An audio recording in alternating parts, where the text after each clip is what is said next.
Every community has certain people, founders as we refer to them, whose lives have made such a difference in their community that they have permanently impacted the lives of future generations.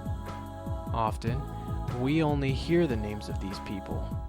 We see them on plaques, in statues, as names on the side of buildings and companies. During the next hour, you will have the rare opportunity to witness the story of an incredible person, a person who has made West Michigan what it is today.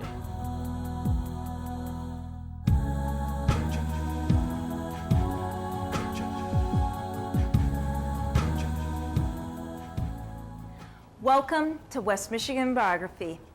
Today, we will become more familiar with a gentleman known to many as a true visionary and leader of the Holland community.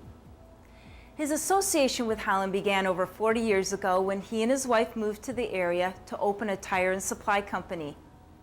His motivation and commitment to the community later led to more than 30 years of civic and community development, as well as serving over 11 years on the Holland City Council with 3 terms as the mayor of Holland.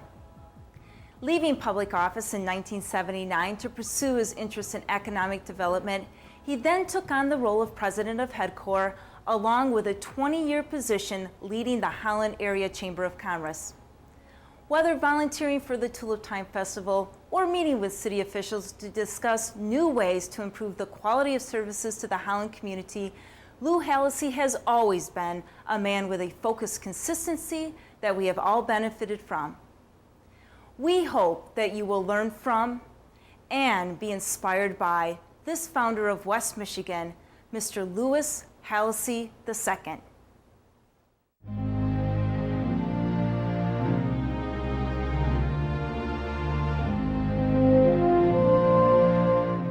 I was born in Grand Rapids, Michigan, October 13th in 1930, right at the height of the Depression. I was the youngest of 7 children. We lived on the southeast side of Grand Rapids. By direction today, it would be about 2 blocks from where Aquinas College is today in Grand Rapids. My memories of my childhood were terrific. I think things were tough in those days, but as a kid, you don't see that. I had 4 sisters and 2 brothers, and the girls were all older. And so I was the youngest. My sisters always used to argue over who was going to take care of Lou, and I guess that's because I was a baby. But we look back. My dad is an immigrant from Budapest, Hungary. When he was 21, he came over here and ended up in Cleveland. How he met my mother was one of 4 girls that lived in Columbus, Ohio. My dad got in the women's ready-to-wear business, and I think that's what moved him around in those days. And then they moved from several different cities, from different stores, and finally ended up in Grand Rapids. My dad spent 27 years working for Wurzburgs in Grand Rapids. My mother was a mom. As a young child, I can remember waking up in the morning and hearing the clip-clop of the horse and being drawn by the Grand Rapids Creamy milk wagon, and the milkman, the horse stopping automatically and without a wait to stop him, and delivering the milk. And the guy would come along during the summer with the ice truck and put ice in the old refrigerator, and we'd just beg him for a chunk of ice to chip off a chunk of ice. Those were really great days. We were about 1.5 blocks from Wilcox Park, which in those days had tennis and baseball and anything that kids like to do.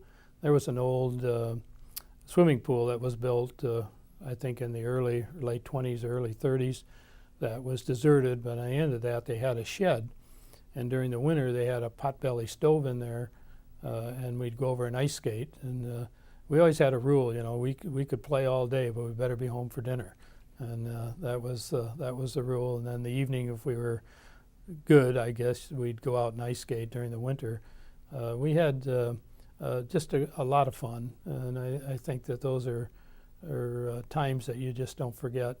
and my sisters were all great tennis players, and I was a sport in any sport I would tried. I don't know that I ever excelled in any single sport, but had a great time doing it.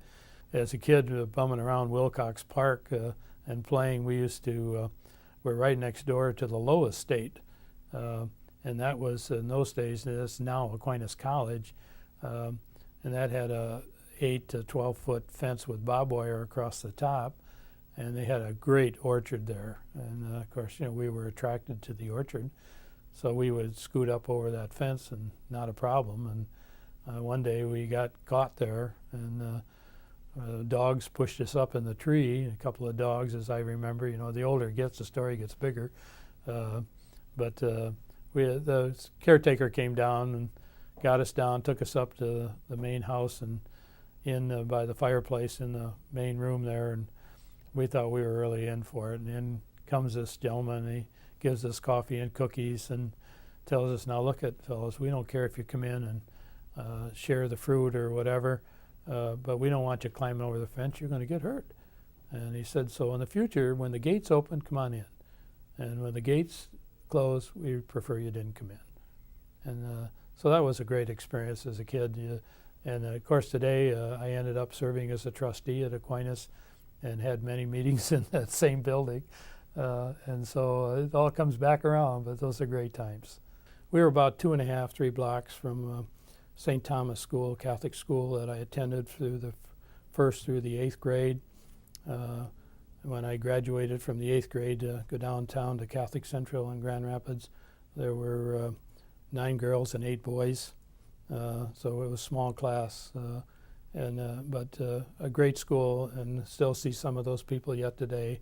When I got to Catholic Central, we had to either walk down from where we were or take the bus. You didn't have cars. The war was just beginning to end at that point. Cars were still relatively scarce. But my memories of Catholic Central were very good. In my senior year, I decided to run for class president, and it was an election process that was pretty big. At least we thought it was big stuff. And I made that, and our graduating class was 400 plus. So again, a lot of people that I know yet in Grand Rapids, and my high school days were great. Went on to Grand Rapids Junior College for a year and a half. I might add in there that I probably wasn't the world's best student, but as you'll hear later, it was a very strong thing in my married life and our children that we raised. So you'll hear more about that. But a year and a half in, I got drafted to go in the Korean War. Went out to Annapolis, Maryland, to Aberdeen Proving Grounds. And when you look back at your aptitude in later years, you say, I had an aptitude because my aptitude put me in the automotive ordnance division and small arms division. And as we get into this further, I ended up in the automobile business, the tire business. And so you look back and said, oh, aptitude must have been pretty accurate.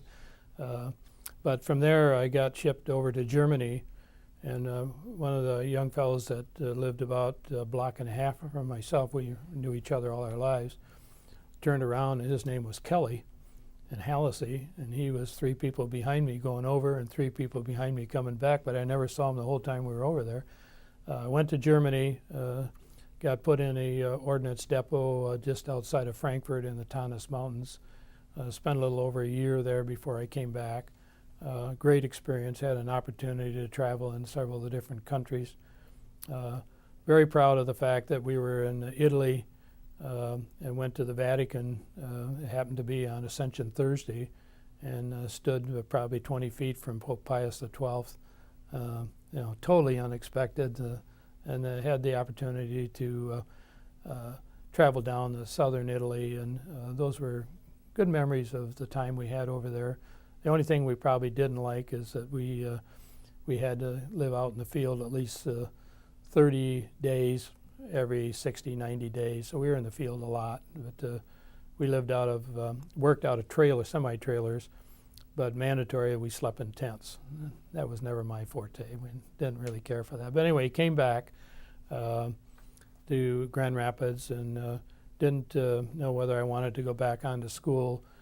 Got a job selling life insurance for Mutual Life of New York. As I moved through that for a few months, a friend of mine called one night and said, Aquinas is having a mixer. Why don't you go down with me?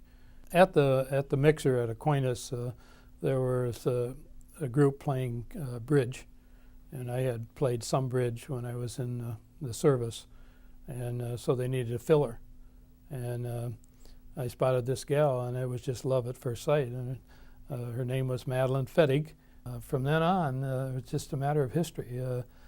We made arrangements to go out to a movie or something on a Sunday afternoon. And it just so happened that Sunday morning I had to take my dad to the train with my mother on a buying trip to New York. So I brought my mother back home. We both fell asleep and forgot to call her. But she took my call later in the day, and we were married. She was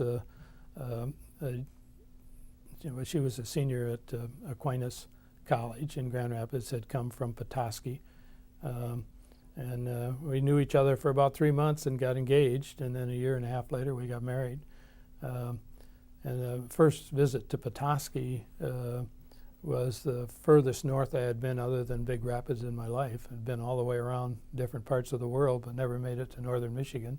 And her dad was the Goodyear tire distributor and a mobile oil dealer for northern Michigan in Petoskey. And they said there was a tire store available for sale in Holland. And I didn't know a black tire from a white tire. And they wanted to help us get started in a business. And also it had a recapping plant, which was good in those days. And people were buying snow tires and truck tires with recaps on them. And I know truck business is good in recapping yet today, but tire business is kind of all brand new now. But anyway, so when Madeline and I moved to Holland, we were expecting our first child.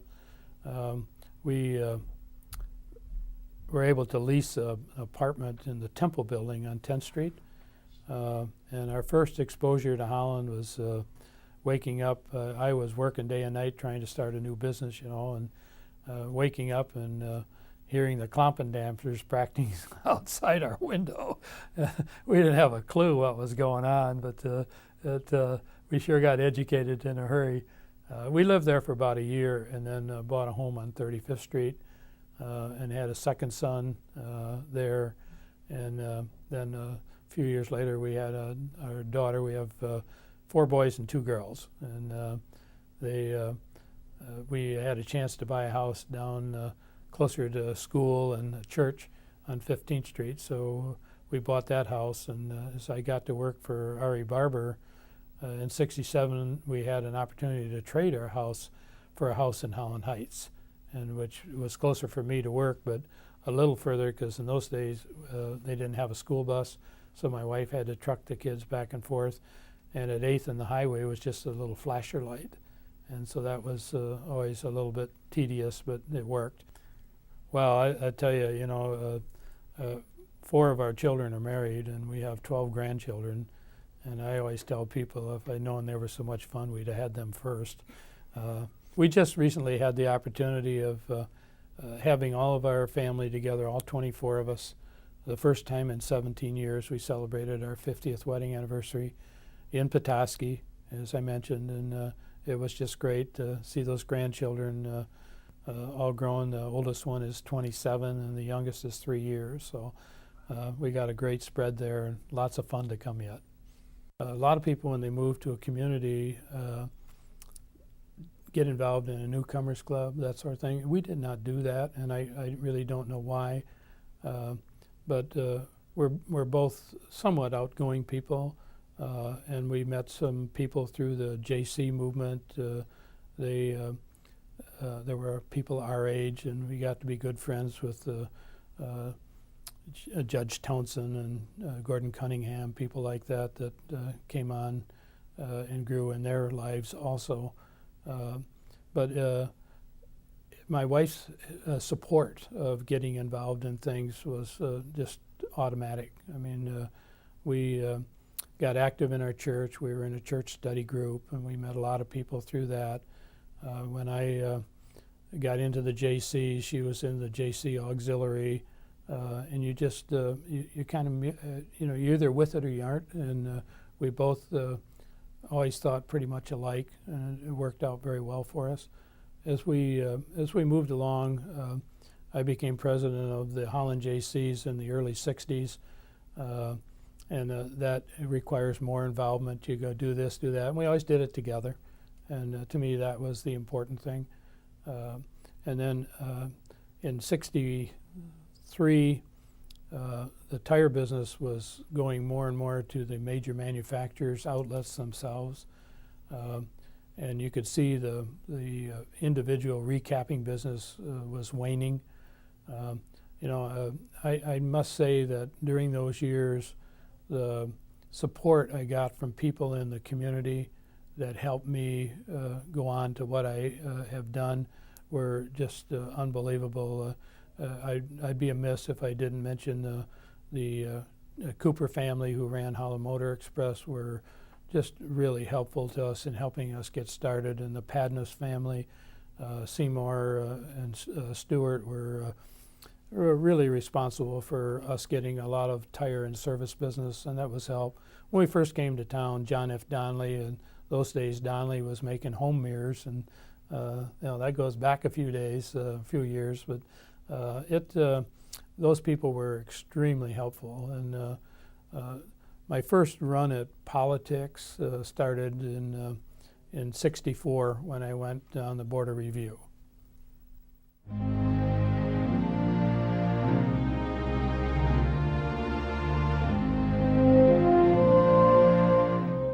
In 1963, the tire business was changing, and we had a lot of competition from the major manufacturers. Our equipment was aging, and I could see the need for a major replacement. My in-laws, who were our partners, were only a few years away from retirement, and of course that would require their financial assistance in expanding our business. And we could see that, at least my wife and I could see that it was going to be a struggle to move ahead in that type of the field, not necessarily selling the tires, but the recapping end.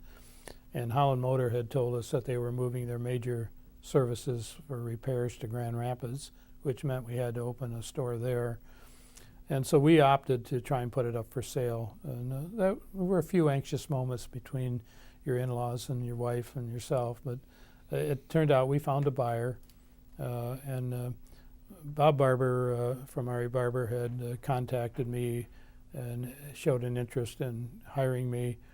And used cars were probably the furthest thing from my mind.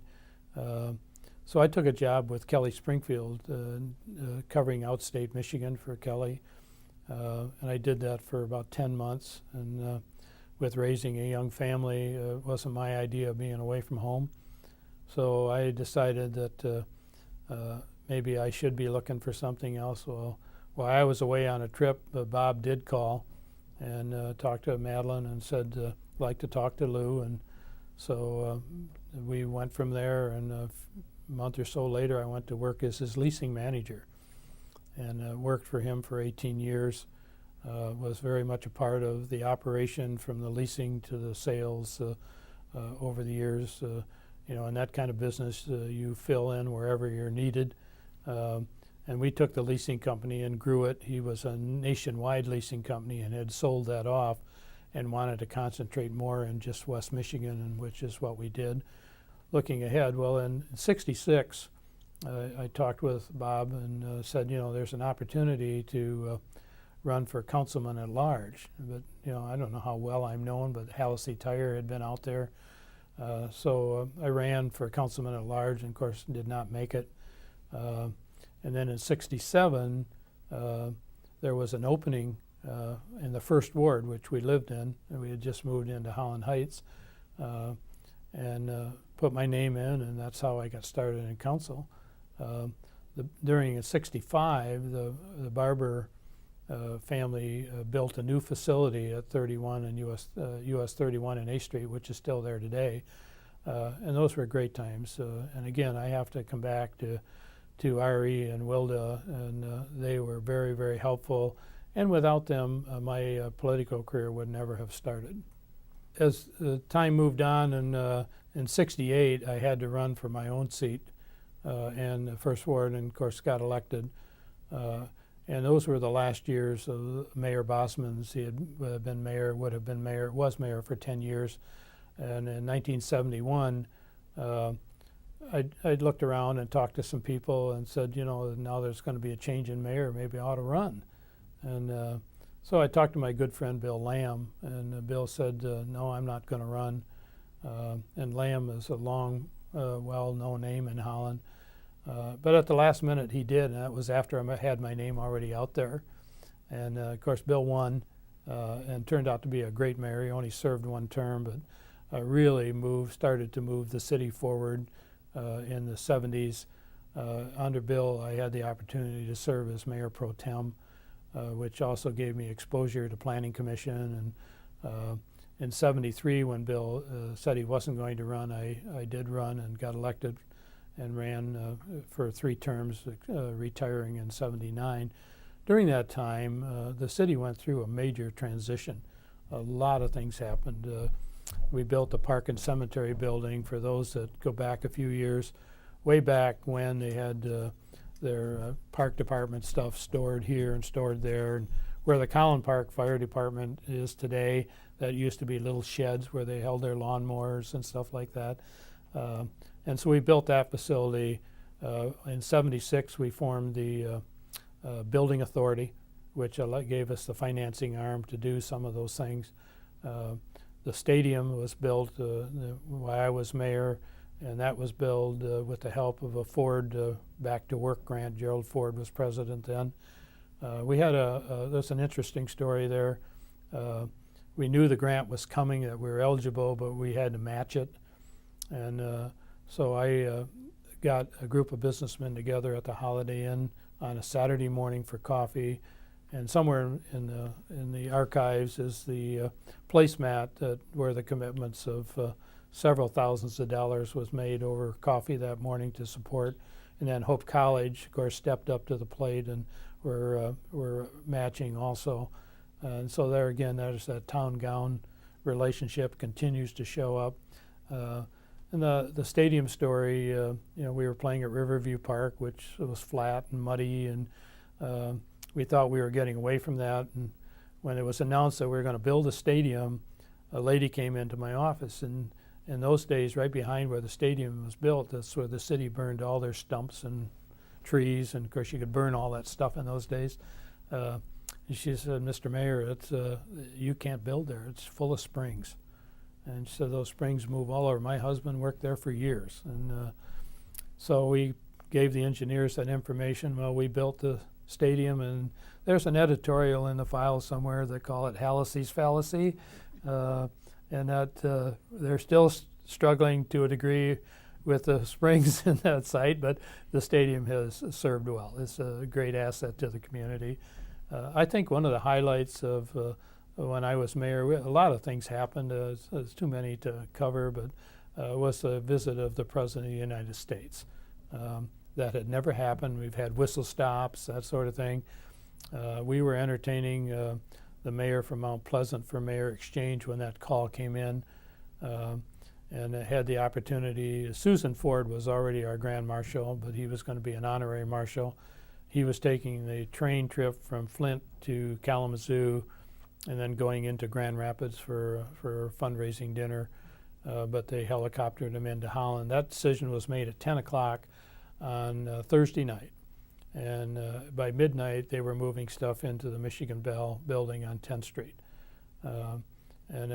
Those next 2 days were kind of a whiz. They were gone. We watched them seal the manholes, met with the FBI, Secret Service. Secret Service, the program was for my wife and myself to greet them at the airport, but it was pouring rain that day. And so we were put in a hangar, and we couldn't even look out and watch the helicopter land. And then they went on into Holland and did the parade. I think it stopped when they went through. But so one of the interesting parts of it, when they came back, while they were gone, we got a good look at Marine One, which is a helicopter, and they took all the tulips that our daughter was going to give them and took each one and checked and knocked the wooden shoes together. I mean, it was security was good in those days. If you know, people think it's tough today, but that was a great experience. You know, what my feeling was is that the young people growing up that watched that parade, and even the adults, would always remember that they had the opportunity to see the President of the United States come to Holland. And I think that's just, we just had a recent president come, but he was on the north side and he came through Holland, but it wasn't like the Tulip Time Parade. To me, that was great. Some of the other things that went on in those years is the tax abatement program came into being. The DDA was formed for downtown. We continued to, we built in the Lamb administration, we built the police department and district court. And you know you're getting old when they tear buildings down that you helped build. So as you know, we got a new police station today and well needed. But so many good things happened. My wife and I were on our way to a wedding in New York. And I was reading an article on the airplane that said the Tournament of Roses is going to be a flower parade in the bicentennial year of '76. And so I put in my mind, we really ought to do that. And came back and talked to the city manager and some of the council people. And we raised $35,000. The float cost $25,000.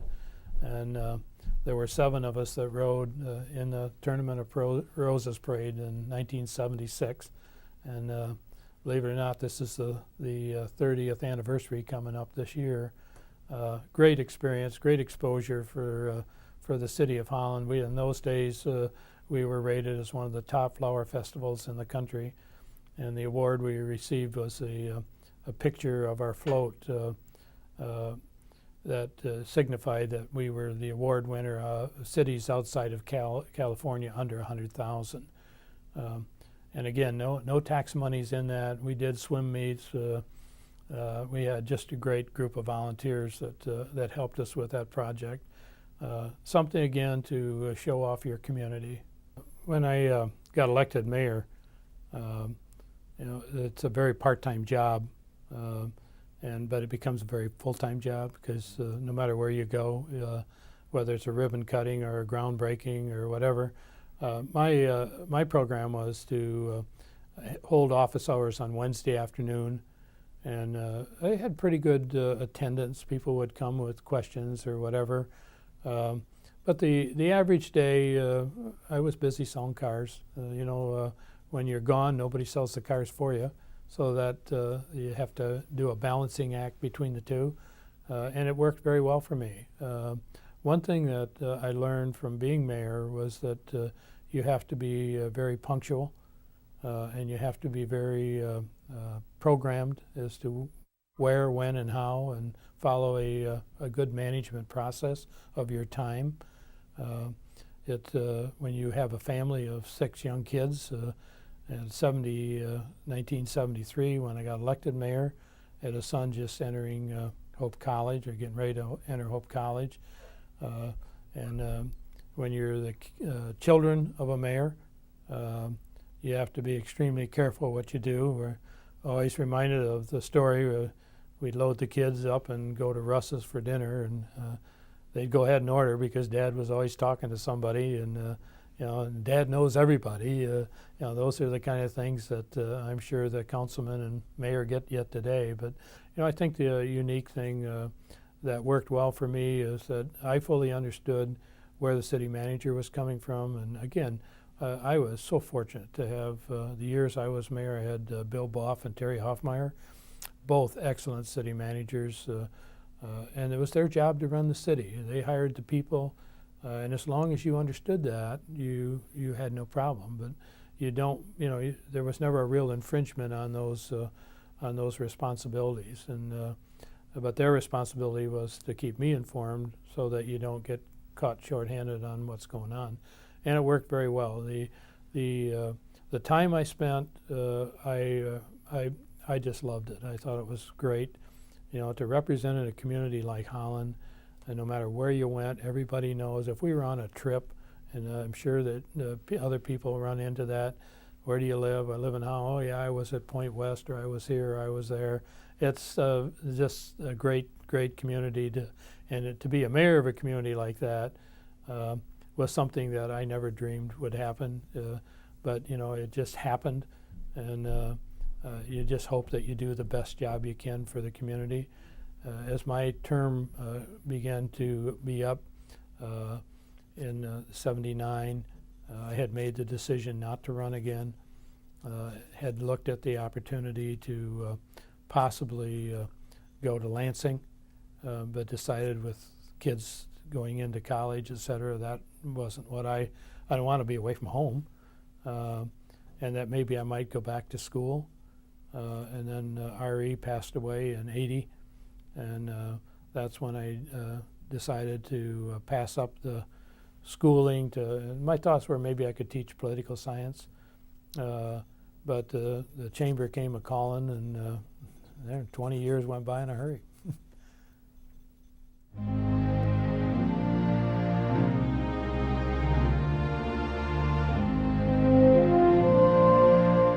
Well, I think the proudest moment that I would have as a chamber executive was the growth that we were able to have as a chamber. What it did, it told us that we were doing the right thing for our business members. You know, one of the things that people don't understand, or I think maybe better today, is that they always figured that the chamber was an arm of the city. And they were supported by the city, and it's an organization of business. And you are a member of the chamber, and the city is a member of the chamber, and businesses are, and that's how we operate. Many people think that we are affiliated with the Michigan Chamber or the U.S. Chamber, and we're only affiliated with them because we pay dues to them. And I think that's very important, that people realize that it's a standalone organization. And it's basically out there, and its main purpose is to do things that enhance their business members. When I came on board in '84, we were still the unit that took all the stuff for the downtown merchants. And in '84, the city hired Greg Robinson, who became the downtown manager.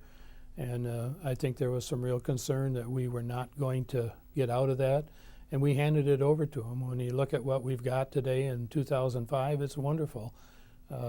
So I think there's many things that the chamber has done that you don't toot your horn about, but you get it done. And I think our membership grew only because we offered the programs and did the things that they wanted.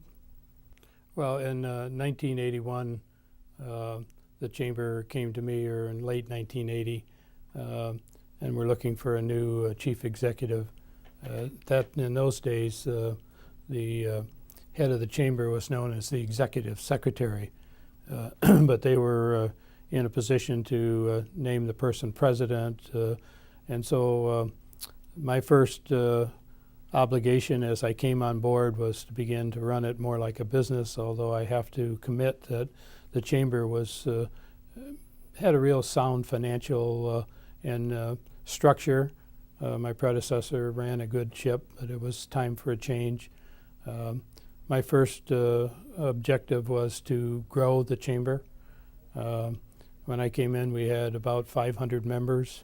And in cleaning it out and looking at the ones that hadn't paid, we went down to 375. And in the next 20 years, we took it from the 375 to 650. We then became one of the largest chambers in the state of Michigan, probably in the top 10. Some of the programs that needed to be attention, and we go out to try sell memberships, and it used to be you joined the chamber because it was the thing to do. That wasn't flying anymore.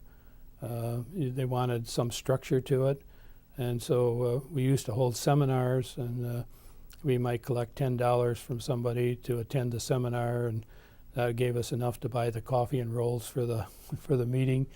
And as we got into it, we wanted to get more qualified speakers, and were able to get a higher fee for that, and which made us a little more profit. The theory back 20 years, 25 years ago was budgeting 0 in and 0 out. And it didn't take long to realize you can't run a business that way. But that was the mentality that was there. And so the move was to change that. And the only way you could change that is that you had to put in new programs that would generate additional revenues. The interesting part, the chamber dues that were billed each year were all billed in January. So when they got to the late fall, they were out of money.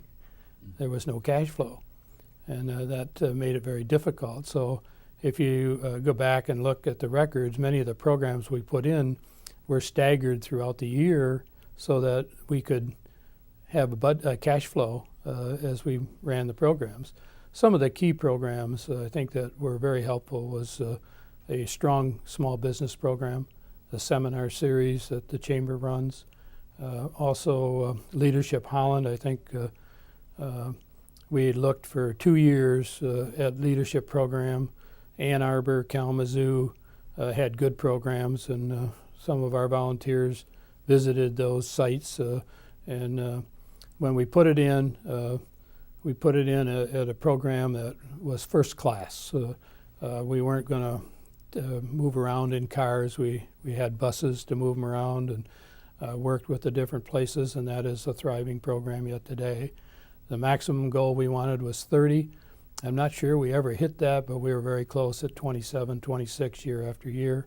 And we started that in 1988, and through 2004, it's been a very successful program. I think those two are probably the key elements. We started at Holland First, a diversity program, a few years ago, and that was for the folks that were working every day, couldn't get a day a month off for 10 months, but could spare a couple hours in the evening and get a mini leadership program and make them knowledgeable what's going on in the community. Well, probably the biggest project we had was selling the facility downtown and moving. We had a struggle for about 3 years to try and buy the depot from the C&O Railroad. If you've negotiated with the railroad, it takes a while. We'd also talked to Cunningham Dolman about the building that the chamber is in currently, and seeing if that was possible. And the reason for that is that we were in a very small section of the Warm Friend Hotel. We had absolutely no parking, and I don't know how many times people would come in very irate after they had been in to buy a map for $1 and then come out with a ticket. And it seemed like there was just absolutely no room. Now that was contrary to what the thinking was, but we needed to get out where we had more space available. So we bought the property that's on 272 East 8th, renovated internally, and some out externally. We developed a parking lot in the back that wasn't there before, and it served the chamber well. When I retired, the building was paid for, and I felt that was a major accomplishment. For a person, the chamber, you try and do things that help the chamber and the organization. I had a new chief or new chairman of the board every 20 years, once every year for 20 years. And during that time, my recollection is I never had one that I ever had a confrontation with. It's just a great partnership. And I think that's something on both sides. The other thing that really is outstanding in my mind, I had the opportunity to serve on the American Chamber of Commerce Executive Board of Directors. I became a certified chamber executive. That was a matter in '83 of my kind of going back to school that I hadn't been for a while. And the requirements at that time were a little different than they are today. You almost had to put a scrapbook together of your activities, and then you went for a essay writing process in Washington for a whole day. They gave you 12 questions, and you had to answer 10, and then they took those 10 and passed them out to 10 chamber execs throughout the country, and that's how you were graded. And I felt that was a great accomplishment for me. And then I had to go before a board, the kind of board of examiners that take a look at you. And you know, I was not of the chamber circuit. In those days, the chamber exec came in for a few years, moved on, moved from one city, got to a bigger city, and kept moving up the ladder. And I was kind of on the beginning of the cut where chamber executives came on board and stayed. Because it was better for the community. But the mentality throughout, even volunteers, was, well, he's going to be here for 5 years, get to know the bankers and the businessmen, and he's gone. We start over again. But I felt that was really, I had the opportunity to serve on the Michigan Travel Commission. Those were all things that were related to our tourism part of our business, which is big. We had, if I had kept track of all the inquiries and the questions we had from people, local and tourists, I should have kept a notebook, and I would be able to write a bestseller. Well, my involvement with the Holland Economic Development Corporation goes back to the time it was formed in 1961-62 as a very active JC at that time. Bill Wickers was working hard to raise money to go to the Netherlands to try and buy the windmill. And at the same time, they were out trying to raise money to form the Holland Economic Development Corporation. And Holland JCs at that time, it was going to be a stock company without a dividend payout and no guarantee that you would ever get your stock money back. But it worked out very well. They raised enough money to buy the first 100 acres in the Southside Industrial Park. And that's where some of the plants are today, like 7-Up, and several of those plants were in that first park. As it moved on, in the time I came on board, we were running out of land. And we had purchased or optioned some land on 32nd Street across from the Prince facility, and had options on that to buy it, but couldn't work out an arrangement with Fillmore Township. Through a boundary commission agreement later on, we eventually got that property back. But we moved ahead to move out into Holland Township. Prior to that time, headquarters never operated outside the city of Holland, and that was a major venture. It was a tough go out there, but as you can see throughout the years, I think there's 30, 40 industries out there now employing several thousand people. And what we did in that operation is we decided to make it a park for the 21st century type, with all the utilities, storm drainage, everything underground, so you don't have all these. And we had some real interesting experiences. We ran what do you call it, a foul with the DNR at one time. It cost us $250,000 in 28 months to get it settled, but as we got it settled, we settled for 4 acres of wetlands and moved ahead with the project. And then in 1994, we purchased 300 additional acres, which used to be the Zelinka nursery, and that is developed today, and was very honored with the head core development and the board of directors when I retired, naming a street after me, which I was totally just, it's an honor that just still blows me away. But headquarters done well for the community. It's created a lot of jobs. They're entering into a total different area with the change of local ownership, and they are certainly having positions to make sure that that is being handled properly, and so the community will move ahead in that area. One of the things that it has done continually is made sure that we have land ready when industry needed it, and that was one of the things that most industrial parks, they had it zoned for industrial, but the utilities, et cetera, weren't there. Headcore in the late mid-80s stepped up to the plate. Really was in 1981 when the then Sentinel editor or manager, Don Skoglund, came to me and said, you know, something's going to happen to our downtown. We need to address that.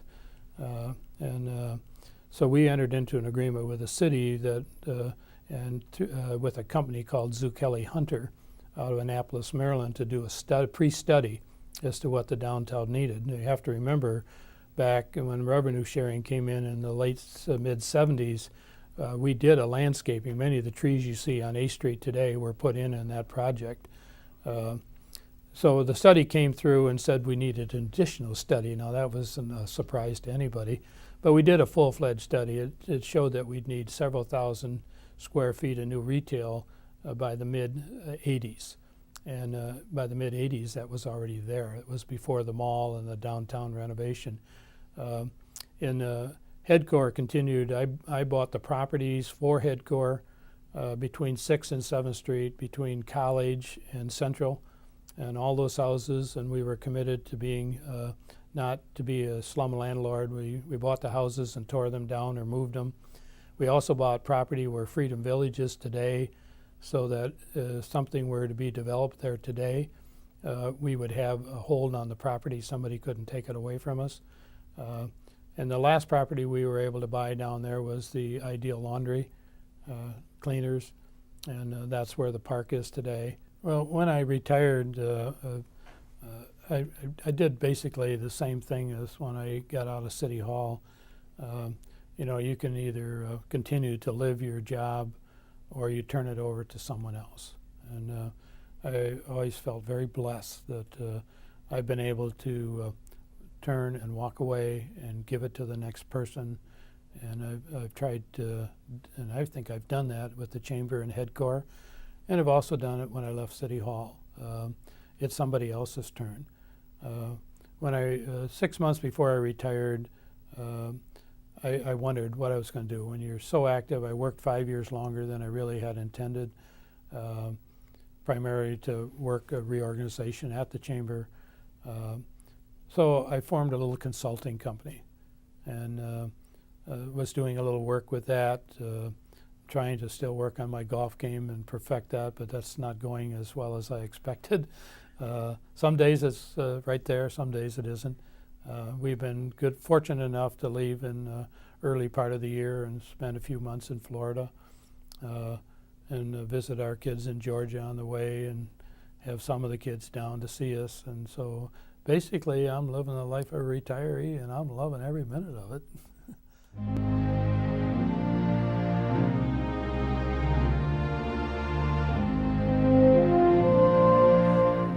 And when you look back as to your involvement in the community, you wonder how different things happened. And when we moved to Holland, my father and mother-in-law were firm believers in the Chamber of Commerce. And one of the first things I had to do when we set up shop and took ownership was to walk over and sign up as a Chamber member. And met the Chamber exec, Bill Vandewater, and a few weeks later, Bill comes across the street and said, you know, I need somebody to drive the Chamber float, and wondered if you'd like to do that. And that was 1956, the year we moved here. And for several years, I drove the Chamber float. And in '63, I was asked to help with the Wednesday parade, and got together with Henry Vanderlinde for this 64 year. And some of the records of the previous year were not around. And so Henry and I reconstructed that parade of bands for '64. And it was a real experience. And that was my involvement in getting on the board. And in '67, Mayor Bosman was working at his cottage and inhaled poison ivy fumes and was really ill for quite a while. And so I got elected president of the Tulip Time way back in '67, and I held that position until I became mayor. And when I was mayor, I didn't feel you could do both. And so I had a hiatus for that 6 years. And then when I came on the chamber board, I got back into the festival.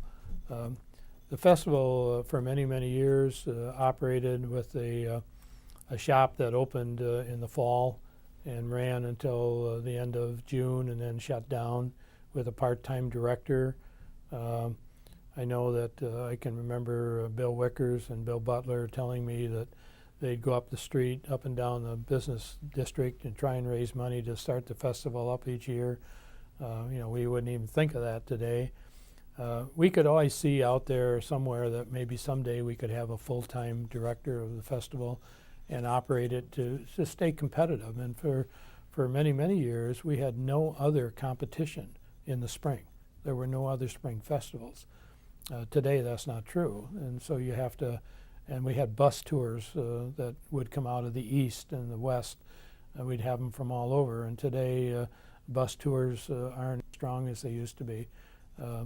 I've seen a lot of changes in the festival. We've had good years and bad years. In the late 80s, we had our first full-time director, and the festival's been moving along steadily ever since. The chamber for years was the place in the community for tourism information. I mean, we'd be flooded with phone calls and people. But you know, the state of Michigan formed Public Act 55 in the late 80s, which allowed for a 2% assessment on room usage. It's not a room tax, it's an assessment. So if a hotel didn't pay it, you had to sue them. You couldn't go after them for not paying their taxes. So we had the vision of hiring a director and forming a convention visitors bureau. My vision was that we should take Saugatuck, Holland, put it together. And what you had to do for every governing body, every township and governing body that you put into the association, you had to have a positive vote. So we worked with Saugatuck and we put it to a vote. We got a positive vote in City of Holland. And that's from the motel owners, not the public. We got a positive vote in Holland, Park Township, Holland Township, a couple others, but Saugatuck turned us down. So we had to go back to the drawing board, and that's the CVB that we have today. And that has its full-time manager. For many years, we had it with the with half and half with the Tulip Festival, and that split off a few years ago and it's running on its own today. But the chamber, we played a major role in pulling that together. The first director we hired out of California. Unfortunately, her resume didn't match with her experience, so we soon parted company, but we've had local people running it ever since. A community is only good as the programs and the people it has. People do things, but it's really the community. They do things to support the community. The festival is, to me, something that unites the community together. I mean, for many years I heard people say, I go up north during the festival, and that may be, and that's their right. But overall, the school kids, they get it from the time they're small. The school is in the program, and it becomes part of their life. And one thing that I've learned over the years that makes the key component of the community is the cultural aspects of the community. And if that's void in a community, you got real problems. And that's why it's been so good to see the Holland Museum and the festival, the Arts Council, things like that continue to grow, because that is such a key important thing. It has such an effect. I mean, if you look at just the Tulip Time Festival, the Housing Bureau is still relatively strong. The campgrounds, people come and stay at the campgrounds. The churches have dinners. And you got, 7,000 or 8,000 volunteers doing something during that festival. And the support we're getting from local companies in sponsorships today, it not only helps the company, but it supports the festival. For years I was on the museum board when it operated under the single light up in City Hall on the third floor until it went into a nonprofit corporation. I worked with Bill Wickers and Nelson, people like that. But what it's blossomed into is something that I don't think either one of those gentlemen, let alone myself, ever thought it would get that far. But you have to have that component. Communities are made up of about 5 components, and one is the people, second is the churches, the education, recreation, and culture. And you need all those components to make it fly, and Holland's got it all. You know, over the years, as I mentioned earlier, the town-gown relationship Holland has. I know back a few years ago, I can remember when a community in Michigan that has a college got a grant to work on town-gown relationship. And I had to look at Holland and Hope College and say, you know, wow, they should just take the model that's created here. And that was long before I became involved. It's just ongoing. You know, the college has been very cooperative with the city. The city likewise. The Ox Roast was started with Mayor Bosman, and that was in conjunction with the students in the college. And you know, one of the key things that maybe I should have mentioned that when I was on council, the subject of closing 12th Street came up. And for those of you that are new to the community, don't miss that. But 12th Street went right through the college. And that became a very, very hot issue for us. We voted to close it, and as I look back today, it was definitely the right thing to do. But again, those kind of efforts cement the town-gown relationship. And you know, the city is involved very much in different programs at the college.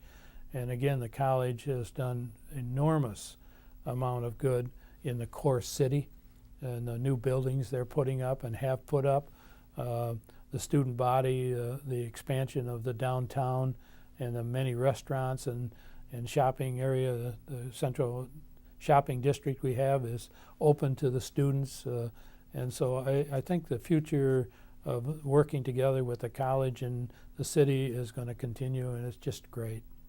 When you've been involved in as many projects that I have over the years, some come to mind as have long-lasting effects on the community. I think Window on the Waterfront is probably very close to the top. The Chamber doesn't get much recognition, and it doesn't have to for that project, but that's where it started when we were still down on A Street in the Warm Friend Hotel. That's when that idea, we could look out from the hotel and go down to Windmill Island, and that is just great that that's coming around. My hat's off to my good friend Jerry Redeker. He went out and raised the majority of money for that. If I had any regret, I worked for 10 years on developing a new area center for the community. We knew it was a difficult task in trying to pull 3 governmental agencies together to form a long-term bonding process and taxing process. I think we made great strides. But you know, I look back and I say that might be my #1 regret, that we didn't get that. But when I look at what's happening with the DeVos Fieldhouse today, I have no regrets. Because first of all, it's right back on the first site that we picked. And we bounced from there to the former GE site, which is now being torn down. And the one on the riverside where the former dump site used to be are condominiums. So, you know, when you look back and that 10-year vision, which is now 15 years old, and you say, was it the right thing to do? Yeah, I think it was. I think that would have been great for the community. But that's the nice thing about Holland, is that it steps up when something doesn't go, something else comes along, takes its place. And I think the DeVos Fieldhouse is going to serve the community well. I'm convinced that in future years there will be a fine arts center here. Fine arts centers are a major chore. They're a built-in loser financially, but again, we come back to that cultural aspect of the community. It's something that a community needs. The concern I had before the DeVos Fieldhouse came about was that those economic development dollars were eroding to other cities, Kalamazoo, Grand Rapids, Muskegon, who had arenas. And in order to keep that money here and to service your people, we needed the facility. And I think for the time being, the DeVos Fieldhouse will service that. So you may have some gains and losses, but overall, again, it comes right back. This is a great place and is serving it well. And as the community has been diversified, the different cultures, and a lot of that has been brought about by the expansion of our manufacturing and the opportunities we have for education. We have 4 colleges in our area now. Who would have ever thought that? Because it responds to the needs of all those people.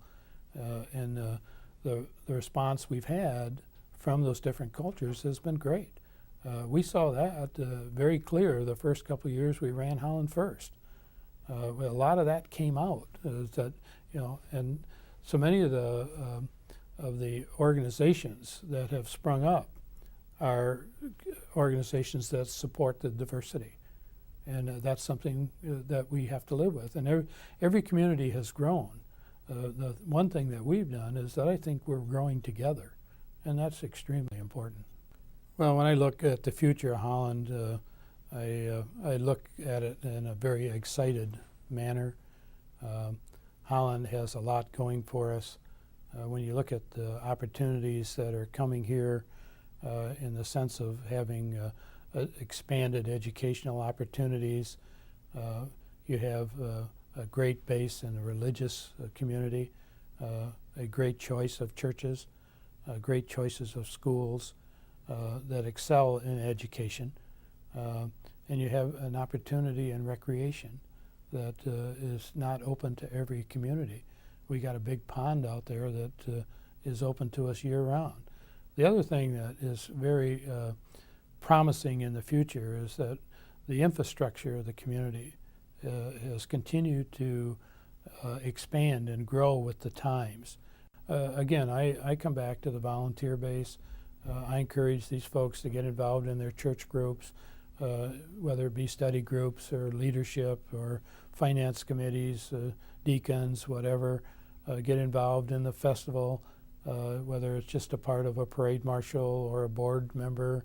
The Arts Council, I mean, I can go on, is that there are so many opportunities for young people today in Holland. And in many communities, the volunteer program's eroding.